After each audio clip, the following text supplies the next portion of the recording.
Saturday morning now, and Smithsonian back that way. Had a little bit of rain and it's cloudy, but that's okay. We got a trusty umbrella. Let's see, where are we? There's the National Mall, Washington Monument, Lincoln Memorial back that way. Today, we're going into the Museum of American History. One of the very first steam locomotives, and it's coincidentally mounted on one of the very first steam locomotive bridges.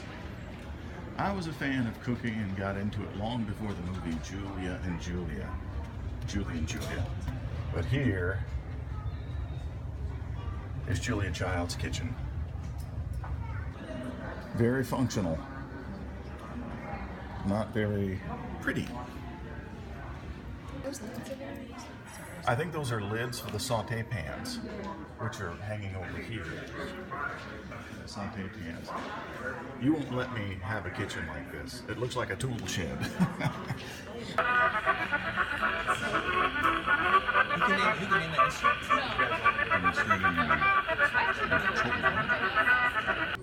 And here's the thing that started it all.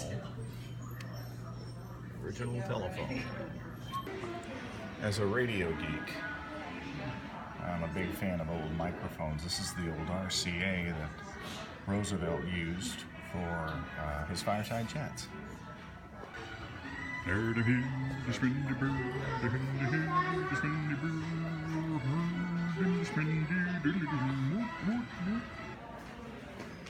we have Archie Bunker's chair. This is pretty cool. This is General Braddock's pistol that was bequeathed to George Washington, and he used it throughout the war. And Franklin's printing press. Thomas Jefferson's desk, upon which he wrote the Declaration of Independence. George Washington's document box, which curiously is red, like that of the Prime Minister of England, receiving the documents from Parliament. Dresses of the first ladies, including Jackie O. And I gotta tell you, Melania is tall and thin, probably the thinnest of the first ladies by comparison. Thomas Jefferson's copying device.